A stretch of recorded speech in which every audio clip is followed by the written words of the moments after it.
Good morning students, my self Narendra Singh, lecture in mathematics, संस्कार science school गुड़ावोड़ जी।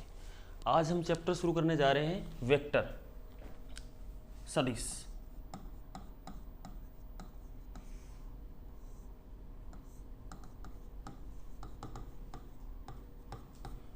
देखो, जैसे कि आपने फिजिक्स में थोड़ा बहुत इसके बारे में पढ़ा है। सबसे पहले जो अपनी भौतिक राशियाँ होती हैं, भौतिक राशियाँ क्या होती है कि ऐसी राशियाँ जिनको मापा जा सकता हो, जिनका मापन किया जा सकता है, वो कहलाती है भौतिक राशियाँ। और भौतिक राशियाँ जो होती है वो दो प्रकार की होती है। पहली होती है सदिश राशि, सदिश राशियाँ वेक्टर, और सेकंड होती है अपनी अदिश राशियाँ।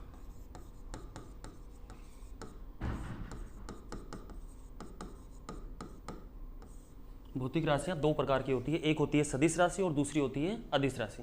तो अब यहाँ इस चैप्टर में अपन पढ़ेंगे सदिश राशि।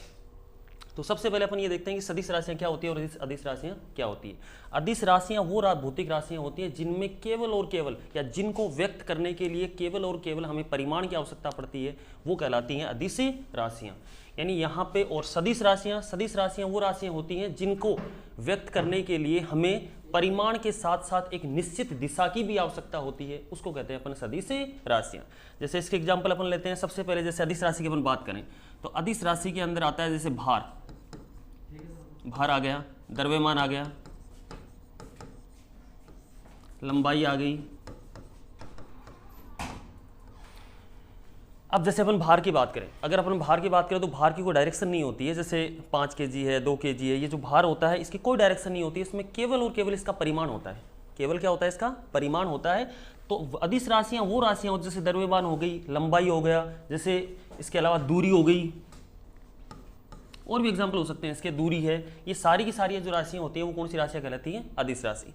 सदिश राशियाँ वो होती है जिनको व्यक्त करने के लिए परिमाण के साथ साथ एक निश्चित दिशा की भी आवश्यकता होती है, वो कहलाती है सदिश राशियां। जैसे हम देखें बल है, विस्थापन, बल है, विस्थापन है, वेग है, त्वरण है, रेखीय संवेग, ऐसे और भी बहुत सी राशियां होती हैं, ये कहलाती है सदिश राशियां। तो यहां हम इस चैप्टर में पढ़ेंगे केवल और केवल सदिश राशि। तो सदिश राशि और अदिश राशि क्या होती है? सदिश राशियाँ होती है कि वो भौतिक राशियाँ जिनको व्यक्त करने के लिए, जिनको निरूपित करने के लिए हमें एक परिमाण के साथ साथ एक निश्चित दिशा की आवश्यकता होती है, उसके डायरेक्शन की जरूरत होती है, वो कहलाती है सदिश राशियाँ। और दूसरी होती है अदिश राशियाँ। अदिश राशियाँ होती है जिनमें केवल और केवल जिनका परिमाण होता है। जैसे आपसे आपकी कोई हाइट पूछे तो आप उसके हाइट में आप क्या बताओगे? जैसे 6 फुट है या इससे कम है, तो सिर्फ और सिर्फ आप परिमाण बताओगे, उसकी कोई डायरेक्शन नहीं होती है, तो वो कहलाती है सारी की सारी अदिश राशियाँ। तो इस चैप्टर में हम केवल और केवल पढ़ेंगे सदिश राशियाँ, कि सदिश राशियों से संबंधित क्या ऑपरेशन है, क्या इसके टाइप्स है, किस प्रकार से इसको व्यक्त किया जाता है, ये सब चीज़ें इसके अंदर अपन देखेंगे। तो देखो,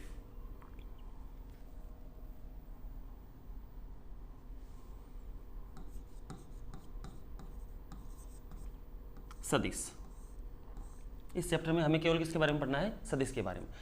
तो देखो, सदिश क्या होता है? वे राशियां जिसमें एक तो डायरेक्शन होगी निश्चित और साथ में उसका क्या होगा? परिमाण होगा। तो सबसे पहले सदिश को दर्शाया कैसे जाता है? तो देखो, सबसे पहले सदिश को दर्शाया जाता है हमेशा दिष्ट रेखाखंड से। दिष्ट रेखाखंड से किसी भी सदिश को दर्शाया जाता है हमेशा किससे? दिष्ट रेखाखंड से। दिष्ट रेखाखंड क्या होता है? जैसे मान लो कि एक पॉइंट आपके पास ए है और दूसरा पॉइंट है ये आपके पास बी।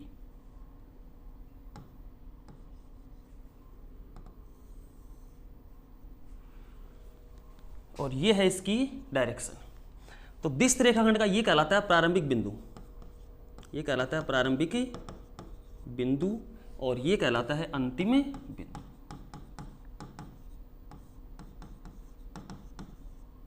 प्रारंभिक बिंदु और अंतिम बिंदु, और इसको लिखा जाता है ए बी वेक्टर से। जहां पे ये एरो का जो साइन है वो दर्शाता है कि इसकी डायरेक्शन ए से बी की ओर है, या फिर इसको गुरुजी ठीक बनाओ एक बार, ठीक बनाओ।